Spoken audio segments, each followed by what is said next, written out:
Welcome back to Southern Indiana Now. I'm Shawn Hildreth, and this week we've got a couple things for you. First, I want to say thank you to our sponsor, the People's Bank. And this week we get to talk to Seymour Noon Lions about their upcoming t-shirt sales. It's going on now and it ends soon, so get your t-shirt sales in for the Oktoberfest with Seymour Noon Lions. And we talk with Sergeant Marcus Young to talk about joining the Air Force or the Space Force. There's lots of career options there and lots of great things you can do to serve our country. So, here we go. At the People's Bank, we believe banking should be personal. When you walk through our doors, you're greeted by neighbors who know you, not just your account number. Whether you're opening a new checking account, saving for the future, or financing that next big purchase, our team is here to help every step of the way. Experience the hometown difference at any of our 4 locations or online at banktpb.com. The People's Bank, where community comes first. Member FDIC, Equal Housing Lender. You can count on us. Welcome back to another episode of Southern Indiana Now. I'm here with Shawn Busby from the Seymour Noon Lions, and we've got some exciting things to talk about. I know it's not time for Oktoberfest yet, but it is time for Oktoberfest t-shirts, and we're going to learn about all the ones they have this year and maybe a couple special things too. Well, thanks for joining us, Shawn. Thanks for having me here. Excited for another round of Oktoberfest t-shirts. Yes. So tell us a little bit about Seymour Noon Lions first. A little bit about the group, what you do, how people join. So we're called Seymour Noon Lions Club because we typically meet at noon on Thursdays at First Financial Bank. And gosh, I've been a member of the club for, I guess it's been over 20 years now. It seems crazy, but we are a nonprofit. We're a service organization. We do some fundraising, of course, and we give back to the community. So we support a bunch of local nonprofits, but we also have a bunch of service projects as well. So it's just a group that really tries to give back to the community. Oh, that's great. Yeah, I think We Serve, is that your... We Serve is the international slogan. Yeah, and it's great. You always see Lions out doing great things in the community. So Thank you for that. It's always wonderful to see that volunteerism and that spirit in Seymour. So Oktoberfest shirts, how long have you been doing these? Do you know? Is it? I don't know the official date. I think 1980, but I could be wrong on that. 1980, I think, was when the club was born, but shortly thereafter. Shortly after. Yeah. That's awesome. So for a long time. I have a few in my t-shirt collection. You know, I got some from back when we had the store and got those on there. And people can do that, right? Absolutely. If they want to get a shirt for their business, they can get a logo on it, or they can get maybe some other options. Tell us what somebody does if they want to order shirts for their business. So there are 3 new designs this year. So I'll show you all 3 designs. Nice. This one has the Oktoberfest here on the chest, and then you flip it over on the back, and you'll see the Oktoberfest guy kind of walking away, dancing away. So that's one of the 3 options. And folks can always mix or match. If they don't like one particular design, that's fine. We got 2 others. There's 3 designs. Great. And if they like all 3 and they want to mix and match, that's fine as well. So 3 different designs and 3 different colors. Nice. And yes, so the real exciting thing for businesses is if they order 10 or more shirts, any combination of 10 shirts, we put their logo on the shirts. Oh, great. So typically, if you buy most of these shirts, it's going to be on the back. The only caveat this year is if we're doing this particular shirt, which I showed you first, which has something on the back already, your logo is going to be on the the So you don't want to put it on the back of the little guy on the we're back not going to because put it it would on be this top big. of the guy. No, that wouldn't work. But no, so if you do one of these 2 designs here, your logo will be on the back. And it's a large logo. It's just as big as the logo on the front. Great. So a lot of business owners take advantage of that as an employee perk. Mm-hmm. So they'll buy the shirts for their employees, and then they all wear those shirts at Oktoberfest. You get a little advertising out of it. The employees enjoy wearing them and getting a free gift. And some businesses probably have their employees pitch in and buy them, but either way, it's a fun a fun thing to have. Yeah, yeah, exactly. So that's what we've been doing for years. These are the new designs this year, and everything that we raise, this is a fundraiser for us. Mm-hmm.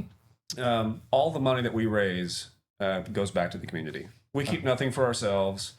It's great. It's 100% going back to the community, which is a great thing. So not only are you doing buying something that's fun that everybody enjoys, but you're supporting the community at the same time. That's wonderful. Now, with a business, do you still do anything where they can pick a color if they want to? If they do like 50 shirts or something? Well, you really know your stuff. Yeah, I kind of remember a little bit. Yeah. So thanks for asking that. So yeah, if you buy 50 or more shirts as a company, you can choose your own color and be kind of unique if you want to. So I know there's a few businesses out there that do that. So I got a couple other things I want to tell you about. Yeah, that sure. are kind of new and different this year. So we have this youth shirt, which I don't think we've ever done a youth shirt. And this is a color me, wash me shirt. So if you buy one of these shirts for your kid, they're going to get these markers and they can then color in this design however they want, wash it, and they can color it in again. Okay. So you can do it over and over again. It's kind of fun. Yeah, I didn't know if it was a permanent thing, like they color it and you have to set it. It's not permanent. Oh, great. So we really think that these are going to be a hot item this year. They're already proving to be. You can get them at a few locations. They're for sale right now. Oh, great. At Audie Jane, Jackson County Visitor Center, 3Z Company, and Heart's Desire, all in downtown Seymour. Awesome. You can go and buy these right now. Also, we have a pin that we're really excited about this year. We've been offering these hat pins for the last, I'd say 6-7 years or so. We've been selling the Oktoberfest wool hats. Yeah. And every year we have a different pin. Well, this year we have I don't know if you can see that or not, we have the Steve McGrew pin. So he passed away recently. Yeah, always a key part of the Oktoberfest. Right. Great to honor him. Right. And so, yeah, that's exactly what we're doing this year is we're honoring him. And these are available at Jackson County Visitor Center now. And, of course, we'll have them downtown, assuming that they don't sell out prior.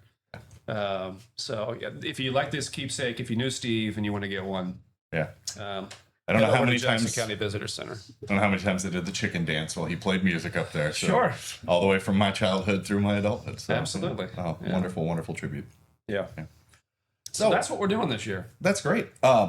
Anything else? Do you sell the hats at this year still, or do you? I didn't know if people can get one of those. Yeah, we've got hats. We'll have hats at our booth this year. We don't really sell those in advance. Yeah, but right. We'll have those at our booth. Great. So yeah, typically, I don't know if that's the case this year, but typically, if you buy a hat, you're going to get a pin with it. This pin is a little nicer, a little more valuable than the pins we've done in the past. So I'm not sure if that offers on the table this year, but you'll find out at the Oktoberfest. Yeah, great. So if somebody needs to get a hold of a lion, they want to buy shirts. You don't want everybody calling Shawn, but how do they reach out and get in touch with you? What are the best ways? I would say call Dana Phillips, call John Jennings if you know either of those folks. You can call me if you want, if you know me. We meet on Thursdays at First Financial Bank, so that's a good way to get in touch. There's also, you can email us info@SeymourNoonLions.org. Great. So, a variety of ways to reach out to us. Facebook, if they reach out to the Facebook you can find us page too. there. Yeah. Awesome. We're not hard to find. Yeah, just so you can get connected with the Seymour Noon Lions. Get yourself a shirt, get yourself a pin, and have a great Oktoberfest. So thank you so much for joining us. And appreciate you having us. Yeah. Or having me. Yeah. Dana's in the background here. He wouldn't come on. So right. we will call him out, but we won't put him on camera. But thank you so much for joining us. We'll be right back on Southern Indiana Now. Join me, Jay Hubbard, weekdays from 6 to 10 every morning. It's Jay's Morning Wake Up Call, blending today's greatest country hits with local news, weather, and a couple laughs. Jay's Morning Wake Up Call on 92.7 WXKU.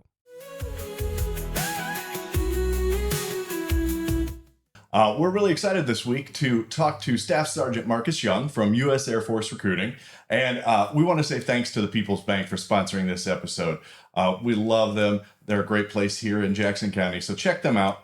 And Marcus, welcome. Well, Marcus, thank you for joining us. We're very grateful for your service and want to find out a little bit more about what led you into the Air Force. So Sure. Tell us a little bit about your journey to becoming a recruiter at the U.S. Air Force. Sure. So I'm technically an Army brat. So I grew up in Army bases pretty much my entire life. When I was in high school, I automatically was thinking I was going to go into the Army. I ended up not going to the Army because my mother, who did serve, told me not to go join. So instead of joining the Army, I ended up going to college. I ended up working 3 different jobs. I worked at Cinnabon, I worked at Borders Books, and then I also worked at UPS. At the time that I was working at UPS, my third job, We were calling ourselves underpaid slaves. The economy was not great. The benefits wasn't all that great. And I actually had a friend that scored a 92 in the ASVAB. He basically said, go talk to the Air Force recruiter. So I did, and here I am. So, I already knew that in my life, like the military fits well for me. You know, you got those tests, those personality tests out there. And basically it will say, yeah, you fit well in this career. And military was always high on my list. So I already knew that it fit my personality. I already knew what I was getting myself into because I'd been on military bases. It's just that I didn't know anything about the Air Force until I actually spoke to a recruiter. So that's what led me to here. That's great. So if somebody is in, high school, they can pursue a path to go directly into the military, or like you did, they can do college and then join as well. So there's multiple ways to join. Are there any skills that a high school student has to have to be able to, explore a career in the military? So you don't need any skills. When it comes to jobs, we don't expect you to know everything. That's what we teach you from the ground up. So we have a lot of people that will probably qualify for aircraft mechanic, but they don't want to be an aircraft mechanic because they never turned a wrench in their life. Well, the thing is, if you were to go to tech school, which is basically is equivalent to a vocational school, we actually teach you week one how to turn a wrench. So we basically see what you're qualified for based off the ASVAB, and just overall see if that's where like your headspace is at. Like if your goal is to become a mechanic, or if your goal is to work with your hands, we see that based off our AFWIN survey. So we see what you're qualified for, and then we see what you fit well in, and we try to book you a job accordingly. And the job is not us booking it for you. You let us know what jobs that you actually want based off the list of jobs that you qualify for, and then and basically on that list of jobs, we can't book anything else. Okay, that's great. Now, if somebody wants to pursue like a path to be an officer, how is that different? Like what do they need to do? So to become an officer is very challenging. For individuals that are in their junior year of high school, we always recommend that they apply at that time when they're 17. So we have the academyadmissions.com where you can actually look up a Q&A section to kind of figure out how to, again, fill out the application, who to get in contact with. Usually when you fill out the application, there's going to be a representative from the Air Force Academy that will reach out to you. And so that's the biggest thing to do when you're in high school. For those that missed that junior year and now in senior year, I would say they're a little bit behind the curve. So the next step would be to either apply to a 4-year college, get your bachelor's degree, because you have to have your bachelor's degree, or be in a program that allows you to get your bachelor's degree to commission and be an officer. Instead of going to Air Force Academy, then you'll end up going to Officer Training School, which is in Mississippi. So as long as you have your bachelor's degree and you scored well, have a high GPA, you can't have less than a 3.5 GPA. And then you also have to have good character. I would say for those that go through the college route, though, they also have to, I would say, get involved with the ROTC program at the college in order to have a foot in the door. Because without it, you're going to be having a competition with a lot of people that want to be a pilot, or they just want to be an officer, and there are only 90 seats available. So if it's going to be high competition. So the last route would be actually to enlist into the Air Force. If you enlist into the Air Force, we all have supervisors. And so you convey the message that you want to commission and be an officer, and the supervisor will help build a package for you. We have a program called LEAD, which is Leaders Encouraging Airman Development. And so basically with that package, we route it up to the commander. The commander looks at your overall Air Force history and say, hey, you'd be awesome as an officer. We'll discharge you from the enlisted side, and we'll commission you to be an officer. All 3 routes require you to take the same AFOQT test, which is the Air Force Officer Qualification Test. And so if you score less than the 55 on that test, they're not going to consider you to be an officer. Right. And you can only take that 2 times in your lifetime. You can possibly get a 3rd time with a waiver, but if you don't pass, you're not going to be an officer. So I always encourage individuals that are like, they don't know, to take the ASVAB test, because if you take the ASVAB test, I would say the AFOQT test is like the ASVAB test on steroids. Okay. So I always encourage people to kind of see where they score on the ASVAB. And if they score really, really low, it's a high chance that you're not going to pass that AFOQT test. But there's study material for both tests. So you can, I as a recruiter, I will help kind of pinpoint where you need to look. But ultimately, I would just get your information and then pass it off to an officer recruiter if you are at that stage with a bachelor's degree. Okay. Well, when thinking about Air Force, Space Force, the different, responsibilities that people have, what are some of the misconceptions that people have about joining the Air Force? The biggest misconception is that we're all pilots. Yeah. So I'll go to a college and career fair. I'll talk to 17, 18-year-olds that are interested in the military, but they're more interested in Marines and Army because they don't want to be in the air. They're afraid of heights. And we have over 130 jobs. You can be a dental assistant. You can be logistics. You can be travel assistant. You can be pest control. So we have a lot of jobs, a lot of different careers. A lot of them are very transferable to the outside world, especially aircraft mechanic, which is a lot of people walk in to do and want to go work at Lockheed Martin, Cummins, Boeing, UPS. They actually want to have something that turns into a six-figure job on the outside, and we offer that. But a lot of people kind of not understand that we have well-productive careers. We can create well-productive careers for you, and even if you don't know anything about it, again, we teach you that. That's great. And also the special warfare side. So again, the big misconception that Marines and Army only have the biggest challenge when it comes to going into the military. I appreciate individuals that want to do something challenging and they feel like they're physically fit. That's why when it comes to our special warfare, which is very well hidden, we do have 6 careers that actually transfer, give you that feeling that you're actually accomplishing something, a bigger purpose. And so pararescue, I would say, is the hardest job in the Air Force. And so if you look at Navy SEALs get about 6 months to a year of training, while our guys get about 2 years of training. So if a Navy SEAL's downrange and they need help, they call in our guys to get them.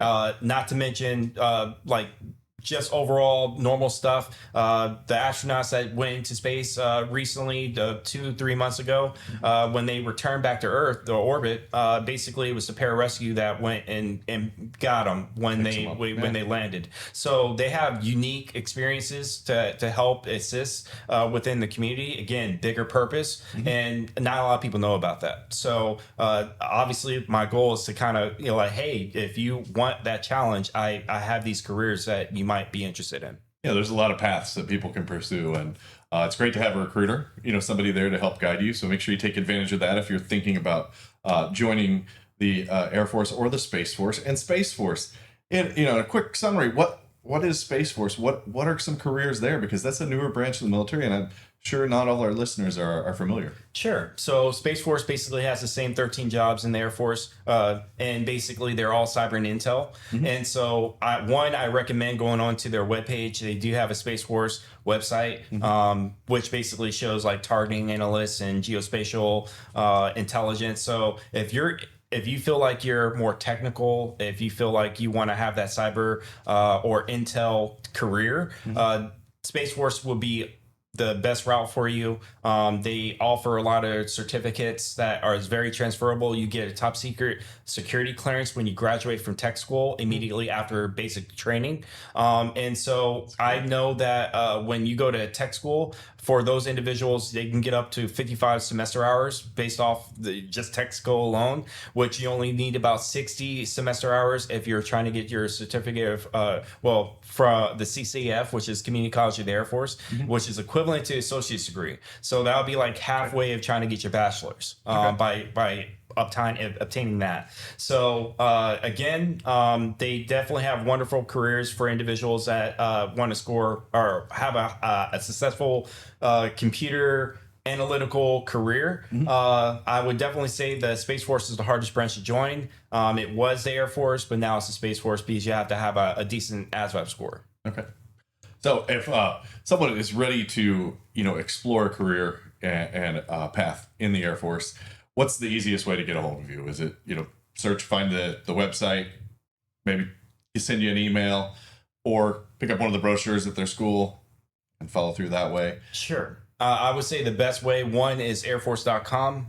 Usually when you go on there, it'll have, if you scroll all the way down to the bottom and say, find a recruiter, you put in the zip code and it will direct you to the closest recruiter. For Seymour, obviously it's going to pop up my information. But my phone number is 812-989-2749. And basically, I don't want to say my email because it's really long, but you have it. I can put it on the screen. Exactly. So it's definitely easy to find me. My information, I post flyers and pull tabs all over the place. I try to target gyms to put my information, schools. So if you go to Seymour High School, there's going to be flyers and stuff like that about me. So that's great. Well, thank you for what you're doing. Thanks for helping to build a strong military, Air Force, Space Force, Army, Marines, whatever you choose to do, whatever path. It's a great way to build a career, great way to serve your country, and we're grateful for that. So check it out. Contact Staff Sergeant Marcus Young if you're interested in the Air Force, and we'll get you all hooked up and ready to go and aim high is the phrase, right? yes, sir. All right. Thanks for joining us. We'll be right back.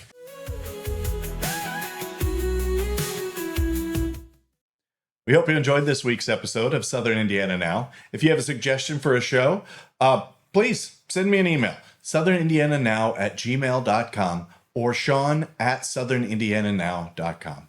We hope you'll be with us again next week. Thanks to the People's Bank for being our sponsor, and we hope you enjoyed this week's show. We'll see you again soon.